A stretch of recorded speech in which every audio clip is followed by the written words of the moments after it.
Marwan, what does this do to ISIL? Well, it certainly weakens it further.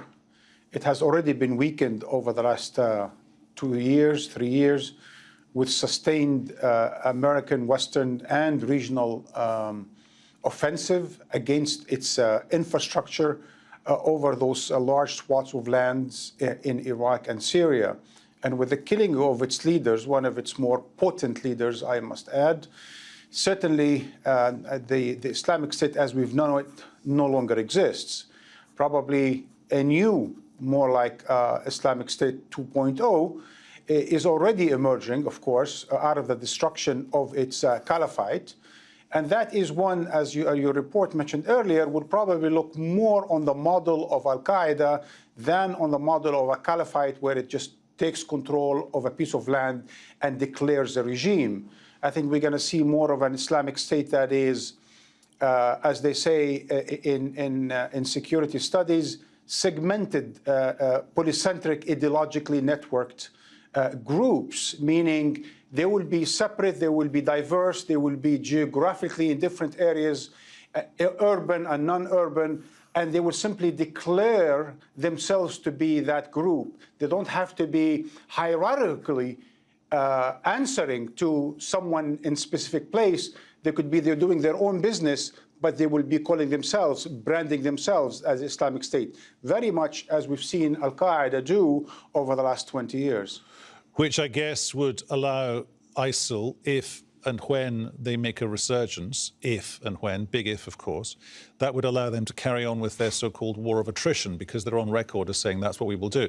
But to go back to al-Baghdadi for a second, was his unique quality the way that he gave a geographical location, a physical location to the caliphate, and nobody from his ideology had ever done that before? Yes, absolutely. I think the whole idea is that the difference between him and al-Qaeda is exactly that he was ambitious and now some would say reckless enough to establish a caliphate when the conditions were not conducive for such a project in the Islamic world. Al-Qaeda always thought that this will come at the end. This will not be at the beginning of their grand project for the Islamic world. But the fact that Baghdadi did do what he did out of Mosul and then onto large parts of Syria and Iraq looked quite attractive in the beginning. In fact, it did attract, as your report said, thousands of fighters and families and so on and so forth through it. But its utter failure to actually run anything that looks even remotely like a decent place, like a successful place, let alone like a state, and with the offensive by everyone against them, leading to their destruction, now sends them back to the whole idea that the whole point of it was actually wrong, and Baghdadi was wrong in that sort of an early establishment of the caliphate. And as I said, now everyone is going to go back to the model of al-Qaeda, of that so-called spin model, the segmented polycentric network type group.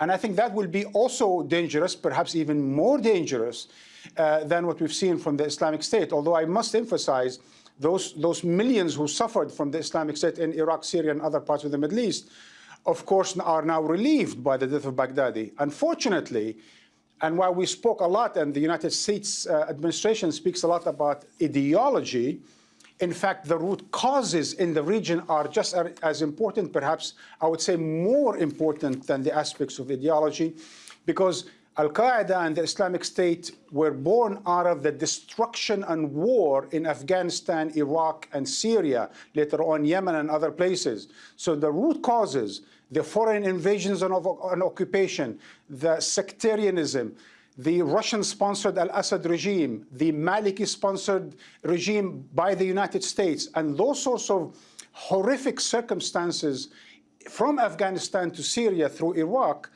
that have led to the rise of al-Qaeda and later on to the rise of the Islamic State. Unless those root causes are taken care of, I think the ideology will continue to flourish. What do you make of these comments, Marwan, that we've been getting from the Russian Foreign Ministry out of Moscow? They are questioning, and I quote, the, quote, validity of what Donald Trump has been saying. Well, I think for me, just sort of first impression, it sounds more like public relations stunt on the part of the Russians, who actually are now looking and watching how the United States have basically, led to the death of Baghdadi under their own noses, meaning under areas basically now under the control of the Russians, meaning in Syria. But if we move beyond that statement, Peter, and I think that's important strategically, to look at how Trump, of course, thanked the Russians first, I think what's important here is that the Trump administration, I think like the Obama administrations, think of the Russians as the best possible partner in Syria and in the war against terror. And why is that? Well, because it's another, let's say, superpower, or was a superpower. Russia is the only country that's involved in the Middle East that has good relations with everyone in the Middle East, meaning Israelis and Palestinians, Saudis and Iranians, Turks and Egyptians.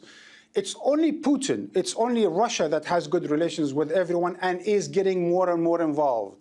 So for the Trump administration, Russia is going to remain a very important, even I would say indispensable partner to resolve all sorts of issues, notably in Syria and in the war on terror. So no matter what Moscow might be saying today, because it lost face, basically, to the Trump administration gaining or making gain against al-Baghdadi and the Islamic State, I think in the long term, you will see more engagement by the United States and Russia to resolve issues. They see themselves as the adults in the room, and that most of the local partners are not reliable, and hence they will be talking more to each other about the future of Syria and Iraq and the war on terror than before. OK, Marwan, we'll talk to you in our next hour. In the meantime, thanks very much.